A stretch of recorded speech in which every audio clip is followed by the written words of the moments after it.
Hey Canucks fans, the Vancouver Canucks this morning made a handful of roster cuts. In fact, 20 of them as they prepare for their season opener on October the 11th. Before that, they have 2 preseason games to go. But we can talk about 20 guys now who will not be starting the season on the big club. And they're kind of divided into 3 different categories. The first category is guys that go straight to Abbotsford and they do not need to clear waivers. So obviously these are the safest ones. They either are too young and or they haven't played enough games. And there's a couple interesting names on this list, including Vasily Podkolzin and Akito Hirose. So let's go through these 12 players who have been assigned to the Abbotsford Canucks. Danilo Klimovich, Atu Ratu, Vasily Podkolzin, Max Sasson, Linus Karlsson, Arshdeep Bains, Tristan Nielsen, Josh Bloom, Aidan McDonough, Akito Hirose, Philip Johansson, and Nikita Tolopilo. So a goalie, a few defensemen, and a bunch of forwards. And yeah, a lot of these names, they're recognizable to us, and they should be, because these are guys that should make the team in the next few years. At least some of them should. And we have guys like Atu Ratu, who are the centerpiece of the Bo Horvat trade to the New York Islanders. And I think the 2 names that really stick out to us are Vasily Podkolzin and Akito Hirose. Now, both of these guys are kind of victims of their situation from a standpoint is that they don't need waivers. They don't need to clear waivers. So no other team in the NHL can claim them if you're trying to send them down to the AHL. And in Hirose's case, I think he's the 3rd best option on the left side. I really do. Let's say 4th option, depending on how the Canucks line up. But if they're playing Cole and Soucy on the left side, then really it's Hughes, Cole, Soucy, and then I guess guys like Breezebaugh are battling for their 4th spot on the left side. So when you put it that way, it makes sense. If Soucy or Cole started on the right side, then there'd be more of a battle for the 3rd pairing guy. It would be Breezebaugh, Rathbone, Wolanin, Hirose. But of all those guys, Hirose does not need waivers to clear. So no surprise that he starts the season in Abbotsford. Hopefully he gets some good games, some good playing time down there. And then he will be one of the first call-ups if they need someone on the left side of D. Then I think the biggest one that a lot of people are talking about is Vasily Podkolzin. First round, 10th overall draft pick in 2019, that draft right here in Vancouver. And I know a lot of people are already saying he's a bust when they look at other guys that were drafted in that year, including Cole Caulfield, who was drafted after Matthew Boldy, so on and so forth. And I'm talking about only guys that were drafted below him, not above him, of course, like the Jack Hugheses of the world. But I always say, I look at Tage Thompson, and I'm not saying that Vasily Podkolzin is going to be the next Tage Thompson, but I am saying Thompson had 3 or 4 up and down years before he really broke out. So I think it's still too early to label him as a bust. He's still on a cheap contract. Rick Tocchet really likes him. He just wants him to stop overthinking everything.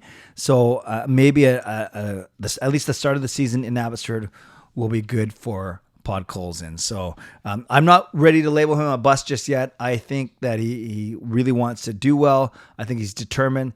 All the players last year were raving about his work ethic. So let's see how he does in Abbotsford to start the season. I know we would love to see him on the big club, but right now it seems like, and I'll get to that in a second, it seems like there's no roster spot for him and he wouldn't even be the first option. So those are the 12 guys that were sent down to Abbotsford that did not have to clear waivers. Then there's another 5 guys that do have to clear waivers. So I'm really interested to see if any of these 5 or all of these 5 get through to Abbotsford. So these are Jet Wu, Matt Irwin, Sheldon Dries, Jack Rathbone, and Zach Sawchenko. Now, I think the goaltender Sawchenko probably won't get claimed because there's simply not a big body of work out there. The 2 defensemen are interesting. 3 defensemen, actually. Wu, Irwin, and Rathbone. Rathbone hasn't really proven himself at the NHL level yet, but I could see a team taking a chance on him. You have Matt Irwin, a veteran of the NHL. I could see a team picking him up for depth. And Jet Wu, I don't think anyone's going to take him. Simply hasn't shown enough either. Kind of like, he hasn't simply shown enough. And then Sheldon Dries played a lot of the season last year up here in Vancouver as a 4th-line center. I could see a team, especially a weaker team, taking him for depth. So maybe if I had to handicap it, I could see Dries getting picked up and Irwin getting picked up. Rathbone 50-50 to me, and then Wu and Sawchenko probably not going to get picked up by another NHL team. And then 3 players were released from their PTO, the professional tryout, and they'll be joining Abbotsford because they are under contract to Abbotsford. They signed an AHL contract directly. So they don't have a Canucks contract where they can go up and down between Vancouver and Abbotsford. They signed an Abbotsford an AHL contract with the Abbotsford Canucks. And this is Chase Waters, the forward. Quinn Shimmerman, who I didn't know anything about, aside from he's a 24-year-old left shot defenseman, and then John Stevens, another forward. So those are the three guys that we won't see them in Vancouver because they don't even have contracts with the Vancouver Canucks. Their contracts are directly with the Abbotsford Canucks. So you look at those 20 guys, you think about them, and you recognize that they basically cut their roster by 40%.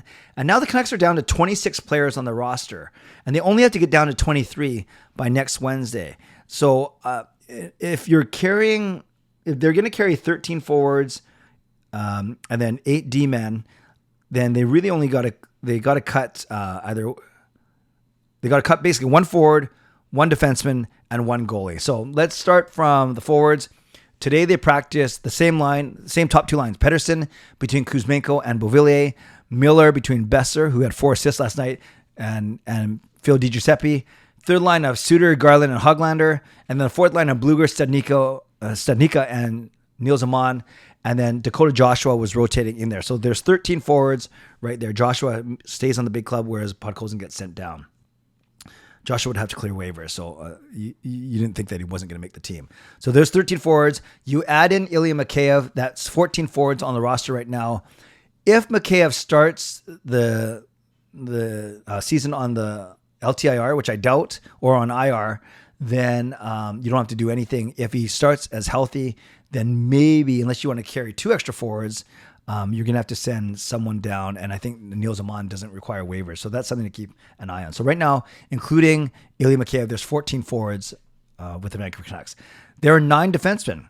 Hughes, McWard, Susie, Hronek, Cole, and Myers. By the way, it's interesting. Cole and Hronek started together, and Susie and Myers started together. And by the end of the game, it was actually Susie and Hronek, and then Cole and Myers. And that's how they started practice today with Hughes and McWard. Don't forget to check out my video about Quinn Hughes from earlier today, how I think he can be a Norris Trophy finalist and even a Norris Trophy winner this year, especially if he keeps up his goal scoring spree from last night. And the 3 extra defensemen still, Christian Wolanin, Guillaume Brisebois, and Noah Juleson. I think Julesen's on the outside looking in, but he's the only extra right shot guy. So it looks like either Wolanin or Brisebois will be sent down. You might lose one of them on waivers. So I actually wouldn't. I'd keep Wolanin up here, and I would try sending Brisebois down. But that's another decision they're going to have to make. So they have 14 forwards, they have 9 defensemen, and they have 3 goaltenders. And the goaltenders, of course, Demko, DeSmith, and Shelovs, I should say. I'm pretty sure Shelovs does not require waivers. So otherwise they wouldn't have gone out and got Casey DeSmith. So expect Shelovs to be sent down. Expect Niels Amon to be sent down if Mikheyev is healthy. And then expect Juleson or Brisebois to be sent down. And then remember, you got to trim 3 to get down to your 23-man roster. So there we go. A roster update for you. Vancouver Canucks sending down 20 guys today to the Abbotsford Canucks, all in different situations, either directly or released from their PTO or having to clear waivers. Tonight, 10:30, hope to see you guys for my regular Sunday night live stream. And then tomorrow night, Hall of Fame and Legends. Don't forget, we have our 8 o'clock Zoom chat, but that'll be Monday night, not Sunday night this month. In the meantime, make sure you leave a comment below. Let me know what you think about all these roster cuts, in particular Akito, Hirose, and Vasily Podkolzin. But basically, anyone that you want to talk about, I love to read, react, and reply as best as I can.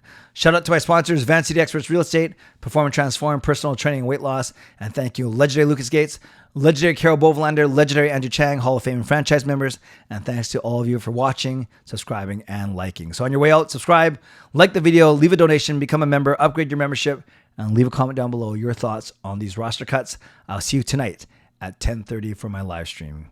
Stay safe, stay healthy, take care of yourselves, and take care of each other. God bless, and go Canucks go.